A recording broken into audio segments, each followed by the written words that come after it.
I told this story in my other lecture series, but this is from Three Steps, One Bow, the first pilgrimage in America um, by Hung Ju and Hung Yo. And it's a wonderful story. Here it is right here. I'm going to start down below. Another one of those hot, dusty days. This is Bhikshu Hung Ju at the end of his pilgrimage. Heavy traffic, logging trucks, afflictions everywhere. We, meaning Hangzhou and Hangyo, bowed along Highway 20 into the little town of Van Horn. The Olsons, who own the general store and gas station, invited us in for a cold pop. That's chi shui, soda. There was a lot of activity.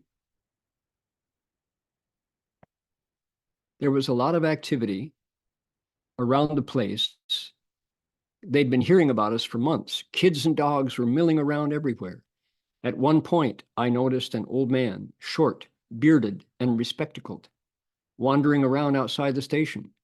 He was talking to the kids, although I don't think he'd ever been there before. He behaved like he was old friends with everyone.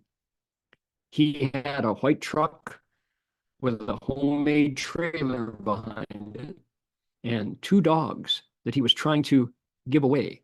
Could those dogs have been lions? I was taken aback when he walked up to me and asked me if I called myself a Buddhist. I noticed he was totally relaxed and centered. This is the bhikshu, the Buddhist expert, Hangju, writing. So this short guy with a beard and the spectacles came up right to his face, looked up and said, "You call yourself a Buddhist?" Why, yes, I replied, wondering what he was getting at. "Do you want to hear what the Buddha taught in plain English?" he asked. I didn't want to say no, that wouldn't be right. I didn't want to say yes, that would imply I didn't already know. I looked around and there was a small crowd gathering. He had a mischievous gleam in his eye. What did the Buddha teach? I finally said. The Buddha taught compassion. The Buddha said we should stop knocking each other around, but most people don't buy it. I was sure this little man could see right through me, and I quickly replied, by what? What the Buddha taught, laughed the little man. I don't think you're a complete convert, he said. Boy, he was really putting me on the spot. I didn't say I was perfect, I replied. I had shifted totally into my own defense. The little man paused. Then he moved closer, and he looked right into my eyes. I was beginning to steadily flash on how angry I had become towards Hung Yo during the last few weeks. The Buddha taught compassion. Be more compassionate, he said. Then he took off his glasses and stuck his face up 12 inches in front of mine.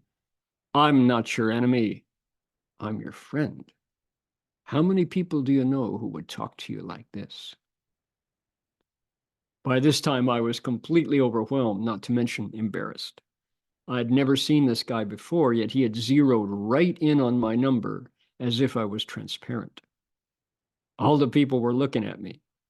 Everything was quiet, and I was absolutely speechless. I didn't know what to do or to say, so I went back out on the road and continued to bow.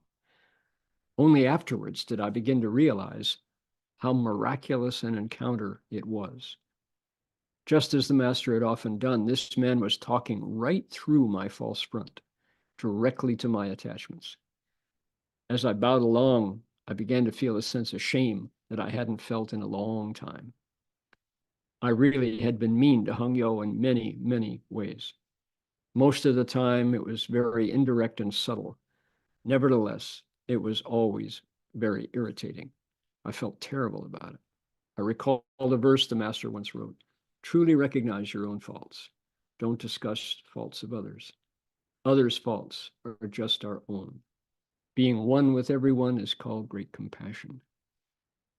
I scurried down the highway till I reached the spot where Yo was waiting with the cart. He had missed my little encounter with the old man, so I told him what had happened.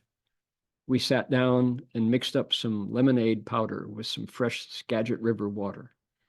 I looked up at him directly for the first time in a long time. For a short moment, we shared a smile of silent understanding. I felt old, old, old. Then we both got up and continued on.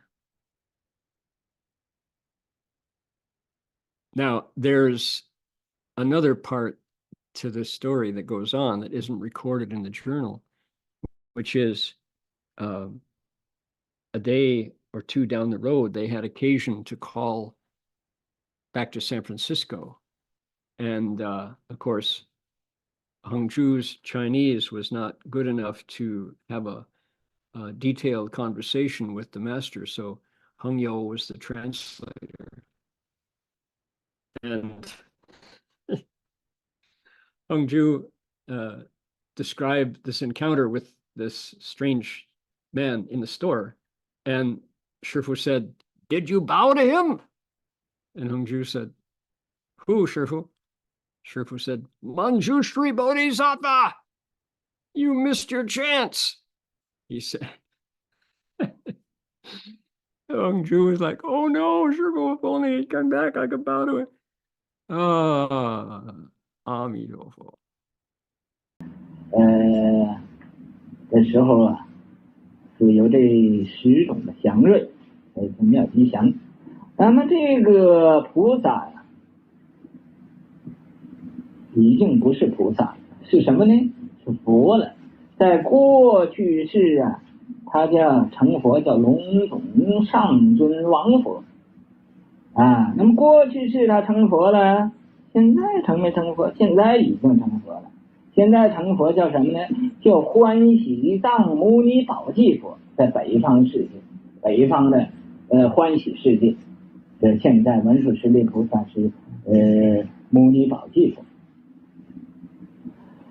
佛啊。那么这一位啊，本来他已经成佛，但是还是道下慈航，引大事小来做这个文殊师利菩萨。文殊师利菩萨，我那天已经跟你们讲了，讲法华经的时候，是释迦牟尼佛的师祖宗是释迦牟尼佛的师祖宗啊。怎么是师祖宗呢？月灯明佛呀，最后那一位佛有8个儿子，8个儿子最后那个佛是燃灯佛，燃灯佛的师父是妙光法师，妙光法师是谁呢？是文殊师利菩萨。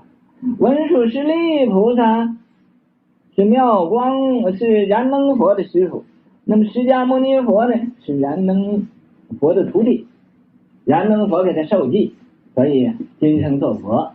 这要论起辈数来呀，文殊师利菩萨那个辈可就高了，那个辈分高了，是释迦牟尼佛的祖师爷。但是释迦牟尼佛来成佛，他又做释迦牟尼佛的弟子。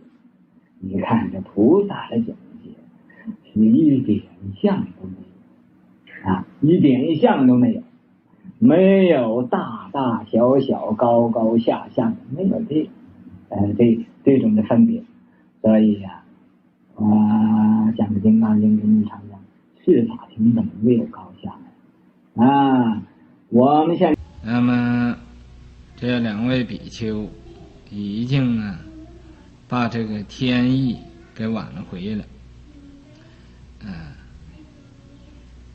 能在这个世界少死很多人。那么这一点呢，是我们金山寺人人都应该要知道的。